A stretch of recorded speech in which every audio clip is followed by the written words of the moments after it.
Mwaramutse neza nanone abanywanyi b'ibiganiro byacu abatwumviriza muherereye hose hirya no hino ku isi turabaramukije muri kano gatondo ko kuri uyu wa mbere kwigenekerezo rya 28 gitugutu umwaka wa 2024 ndabaye ikaze mu makuru azindutse ariko aravugwa nyine aho tugiye kuyarabira hamwe twumviriza ibigezweho bikomeje kugenda biravugwa hirya no hino ku isi. Ndabaye ikaze batwumviriza nga kuri no mbonesha kure yacu aina yanya Burundi News TV imbonesha kure imwe rudende ibandanya akabashikiriza amakuru akomeye cyane amakuru yihuta agezweho n'ubundi aragaruka ku bigendanye n'umutekano politique diplomasi n'ibindi bigiye bitandukanye. Ndabaye ikaze rero dore ingingo nkuru tugiye kugaruka muri kino kiganiro cyacu cy'uno mwanya. Nga mu gihugu cy'u Burundi kugeza na nisa by'umwariko hariko haravugwa amakuru akomeye cyane agendanye n'abasoda bashika kuri 47 bose by'umwariko nkuko amakuru akomeza kugenda by'umwariko akomeza kugenda aradushika cange aradusumira mu gihe Ready Tabara eruka gutangaza ko yishe abasirikare bashika kuri 45 barimo n'umukoroneri ukomakomeye cyane wari wungirije ingabo z'u Burundi zisanzwe zirakorera mu Minembwe mu ntara ya Kivu y'Amajyepfo ku butaka bwa Republika Iharanira Intwaro Rusange ya Kongo.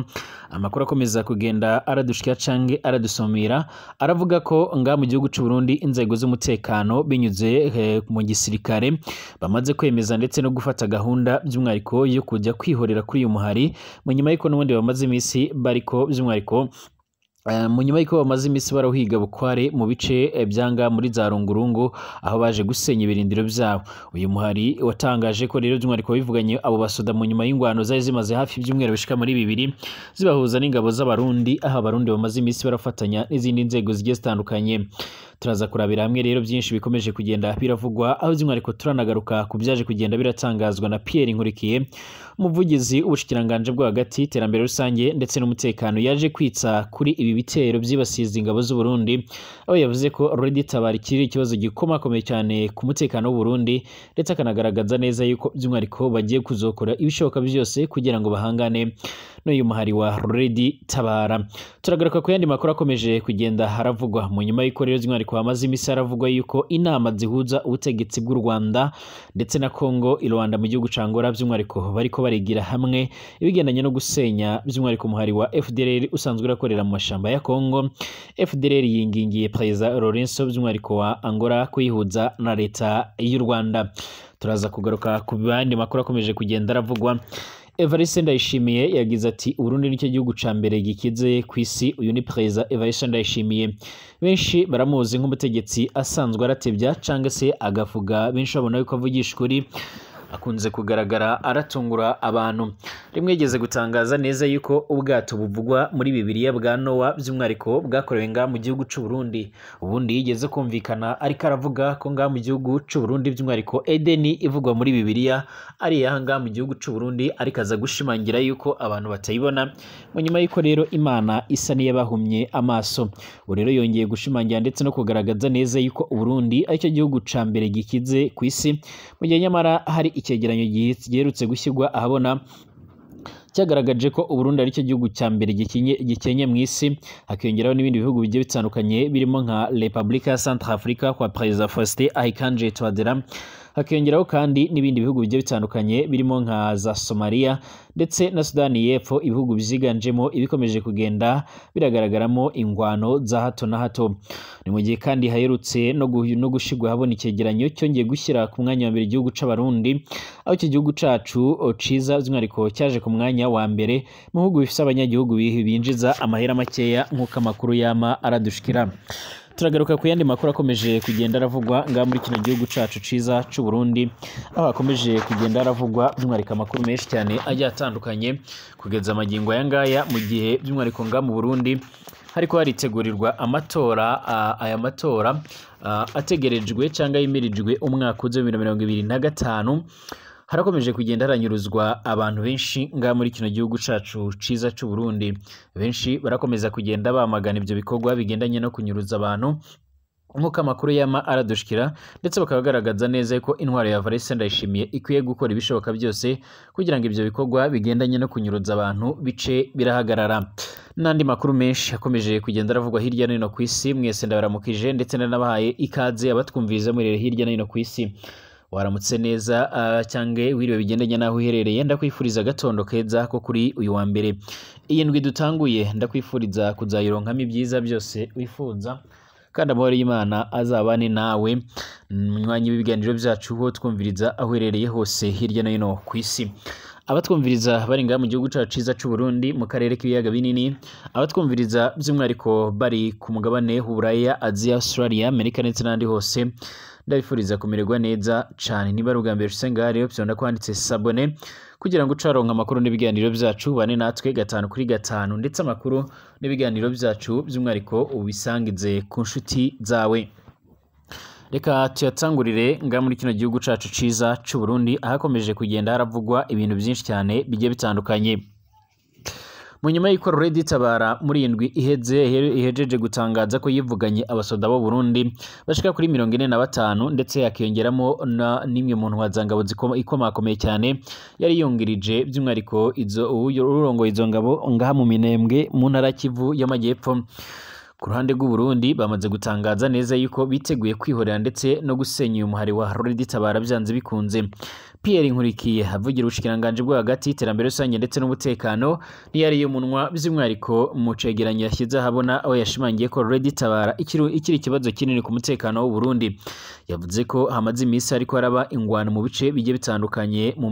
za Mibunda ga mu ntara Kivu y'Amajyepfo aho yavuze ko bakoze operation zikomakomeye cyane bafatanyije n'inzego z'umutekano z'u Burundi n'inzego z'umutekano za Kongo ndetse bagakora ibishoboka byose mu rwego rwo kugira ngo bashyire iherezo by'umwihariko kuri uyu muhari ndetse bakaba barawambuye ibice byinshi cyane bigiye bitandukanye. Yashimangiye ko rero by'umwihariko uyu muhari wahungiye mu bice byinshi mu mashamba ya Rungurungu ariko gushika ubu ngubu nguracyari ikibazo n'ubundi cyane yuko utaratsinsurwa. Yavuze yuko rero by'umwihariko hagisabwa imbaraga nyinshi cyane ndetse n'ubufatanye haba ku banyagihugu bo muri Kivu y'Amajyepfo ku ruhande rw'ingabo za Kongo ndetse n'abandi basanzwe barafatanya haba mu butasi ndetse no kwinjira ku mirongo imbere ku rugamba. Yashimangiye yuko by'umwihariko rero abasoda bo muri Red Tabara bagikomeje kugerageza guhungabanya umutekano w'u Burundi mu gihe kandi ngaha mu Burundi himirijwe amatora hagomba gutangira mu mwaka 2025 ndetse n'ibindi bikorwa bigiye bitandukanye. Yavuze ko u Burundi rero bukomeje gushyiramo imbaraga nyinshi cyane zigiye zitandukanye kugira ngo bashe kugwanya uyu muhari. Ni mu gihe mu mezi aheze rero u Burundi bwagiye buragaragara buratoza abasoda barabahereza imyimenyerezo kugira ngo bakwize ibitigiri binini mu basoda babo ndetse gushika ubu ngubu biranavugwa ko u Burundi bukomeje kugerageza kuraba uburyo bwotumiza intwaro hanze kugira ngo babashe kuzohangana n'iterabwoba nk'uko amakuru yama aradushikira. Mu misi iheze by'umwihariko nibwo umuvugizi wa Red Tabara bwana Patrick by'umwihariko yavuze ko umuhari wa Red Tabara urwanya leta y'u Burundi nyine wari wavuze ko wivuganye abasoda b'icyo gihugu barenga 45 mu ntambara zari zihanganyemo nabo by'umwihariko mu bice by'itobwe muri Kivu y'Amajyepfo nk'uko amakuru yama aradushikira. Ibyo byatangajwe nyine na Patrick Nahimana avugira uyu muhari wa Red Tabara avuga yuko abasirikare b'u Burundi imigwano biciyemo rero ari maze imisi ibera mu bice byo mu Mibunda ho muri sector ya Itobwe ni muri territoire ya Mwega. Ni imirwano uyu muhari uvuga ko rero ingabo z'u Burundi zafashwagamo n'igisirikare cya Republika Iharanira Intwaro Rusange ya Kongo ndetse n'abamayimayi ndetse by'umwihariko hakiyongeramo n'aba FDLR. Uyu muvugizi wa Red Tabara akavuga ko by'umwihariko bayiciyemo abasirikare 45 barimo rero na Lieutenant Colonel Nyandwi Simoni yari umuyobozi hungirije w'ingabo z'u Burundi zikorera mu bice bya komine Minembwe. Yaragize ati abasirikare b'u Burundi bashika kuri 45 nabo bafatanya baratakaje ubuzima barimo n'umuyobozi wungirije w'ingabo z'u Burundi zoherejwe muri Kivu y'Amajyepfo zifise ikicaro gikuru Iminembwe. Yunzemo ko rero usibye abasoda bapfuye hari n'abandi bashika kuri 32 bakomeretse bikomakomeye cyane bakajyanwa i Bujumbura kuba bojya kuvurirwayo. Uyu muhari uvuga ko rero by'umwari kugwanira ukwishyira ukizana kw'abanyagihugu b'abarundi bakandamijwe n'ubutegetsi bwa CNDD-FDD ku ruhande rwawo kandi by'umwihariko ntago watangaje abajwanyi babo baba barapfuye cyangwa se bakomeretse. Ariko kandi igisirikare cy'u Burundi nacyo kiragira ibyo gitangaza ku bantu baba by'umwihariko bivugwa ko bishwe na Red Tabara. Uyu muhari wa Red Tabara wanatangaje ko rero utazigera uha agahenge ubutegetsi bw'u Burundi mu gihe butaremera ko rero bicarana ku meza y'ibiganiro, ndetse wanatangaje neza yuko ibintu bidashobora kuzogenda neza mu gihe batemera yuko by'umwihariko ibintu biriko biraba mu gutegura amatora bose by'umwihariko bashobora kuzofatanyiriza hamwe rero mu gutegura ayo matora nk'uko vyama biradushika canke biratangazwa. Kugeza ubu ngubu rero abatari bakeya barakomeza kugenda bagaragaza ndetse baranerekana neza yuko rero by'umwihariko batewe impungenge, ndetse by'umwihariko bakomeje kugenda bagira ubwoba ku bikorwa by'uyu muhari wa Redi Tabara, uyu muhari ushobora gukomeza kugaba ibitero bikomakomeye cyane ngaha muri kino gihugu c'u Burundi. Kugeza ubu ngubu rero by'umwihariko abantu benshi barakomeza kugenda basaba inzego z'umutekano z'u Burundi ko bakora iyo bwabaga kugira ngo babashe guhangana n'ivyo bitero. Icyakora umuvugizi w'ubushikiranganji bwo hagati, iterambere rusange n'umutekano, Bwana Pierre Nkurikiye, ntajya umunwa mu kugaragaza ko inzego z'umutekano z'u Burundi cyane cyane igisoda kiteguye bihagije kugira ngo gihangane n'uwo muhari ukorera nga mu mashamba ya Kongo nk'uko vyama biradushikira. Tutarava mu Burundi rero by'umwihariko ndamenyesha ko by'umwihariko Perezida w'u Burundi Evariste Ndayishimiye yongeye kugaragaza ndetse no gutangaza neza yuko u Burundi aricyo gihugu ca mbere kiza nk'uko amakuru yama aradushikira canke nk'uko amakuru akomeza kugenda aradusomira. Ubwo yafunguraga ku mugaragaro rero by'umwihariko urugomero rw'amashanyarazi rwa Kabu 16 hari kwigenekerezo ya 2025 ukwakira 2024, Perezida Evariste Ndayishimiye yaratangaje ko igihugu cye aricyo gihugu gikize ku isi, bityo ko rero atankunga ya banki y'isi gikeneye. Yaravuze ibi mu nyuma y'uko igihugu cye rero cyafatiriwe ibihano na banki y'isi, maze avuga ko ivyo bihano byabagiriye by'umwihariko akamaro kuko byatumye biteza imbere bagahashya by'umwihariko inzara n'ubukene, bityo rero by'umwihariko bakaba batagikeneye inkunga zo mu mahanga cane cane ngaho zituruka muri banki y'isi. Kuva mu mwaka wa 2015 Burundi bwarafatiwe ibihano bitandukanye birimo rero no guhagarikirwa inkunga zitandukanye na bamwe mu bayobozi bakumigwa mu bihugu bigize rero umuryango w'ubumwe bwa Buraya.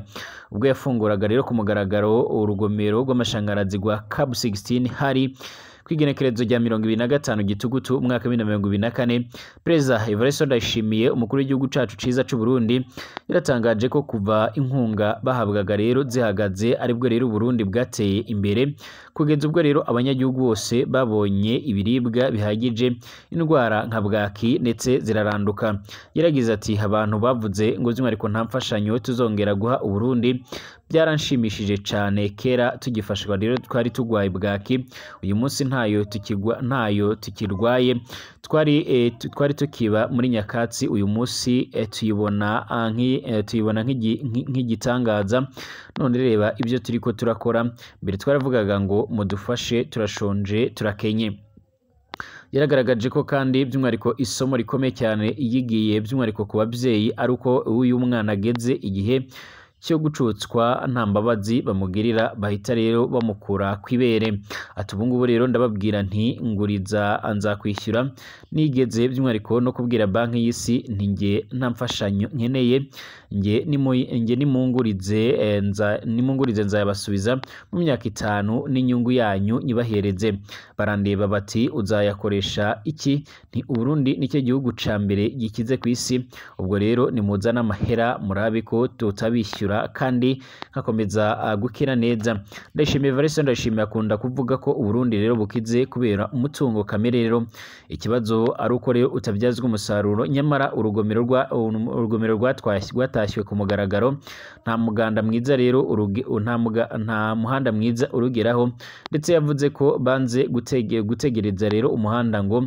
rutazangirika, umuhanda utarakorwa nk'uko yamara dushikira. Yavuze ko rero ingomero za mbere zajyaga kubakwa rero mu Burundi abayobozi bakajya amahera, ndetse ngo by'umwihariko n'uwatashye rwarokotse bigoranye nk'uko amakuru yamara dushikira. Yanasabye ko rero umuriro w'amashanyarazi babonye wakoreshwa mu nganda zitunganya ubutare buri mu Burundi, kuko rero ngo biramutse byubahirijwe nta myaka 5 yashira bikivugwa ko rero Uburundi bukenye. Perezida Evariste Ndayishimiye atangaje ibingibi mu gihe inzara iriko iravuza ubuhuha mu gihugu ciwe, aho abantu abantu batabaza bavuga ko rero inzara ibamereye nabi, lisansi by'umwihariko canke ibitoro ibona umugabo igasiba undi, ibiciro ku isoko rero birurizwa buri munsi,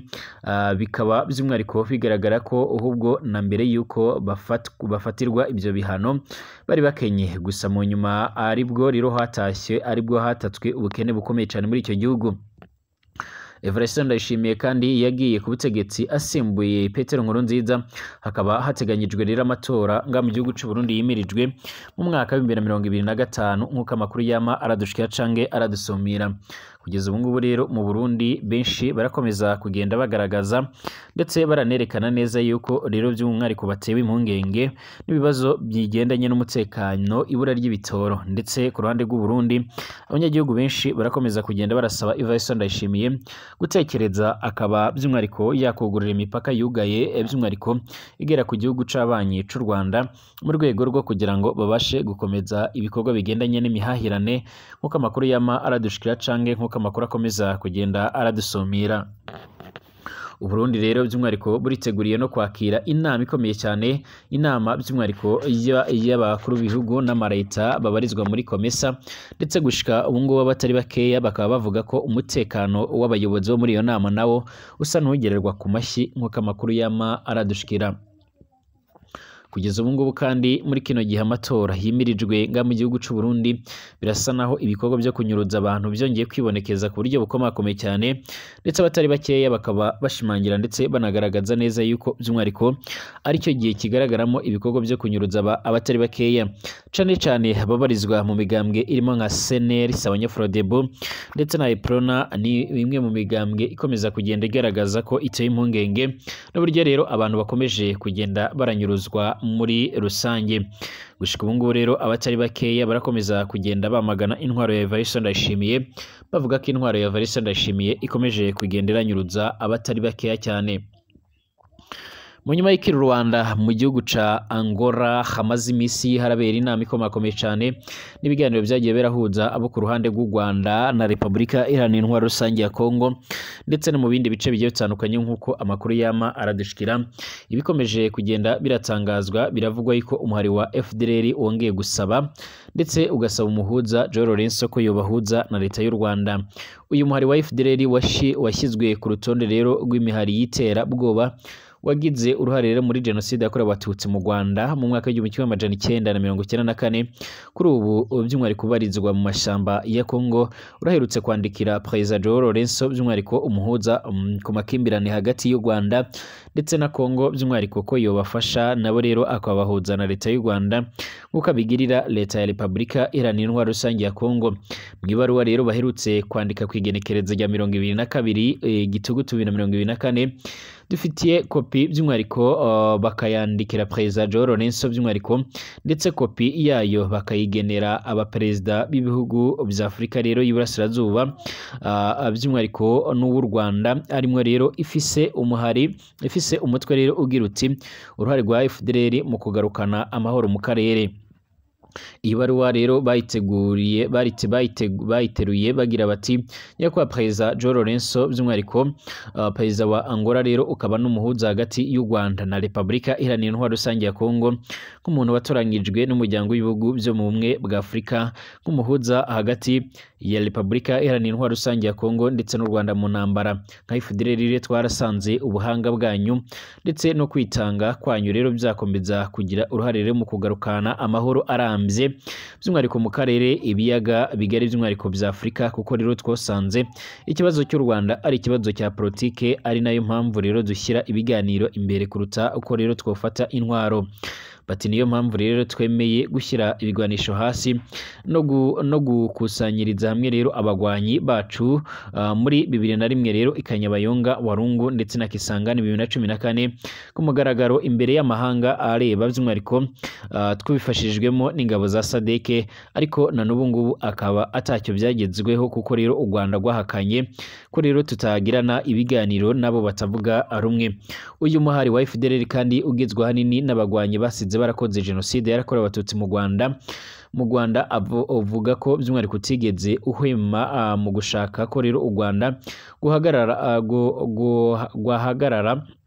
u Rwanda hagaragara umwuka by'umwihariko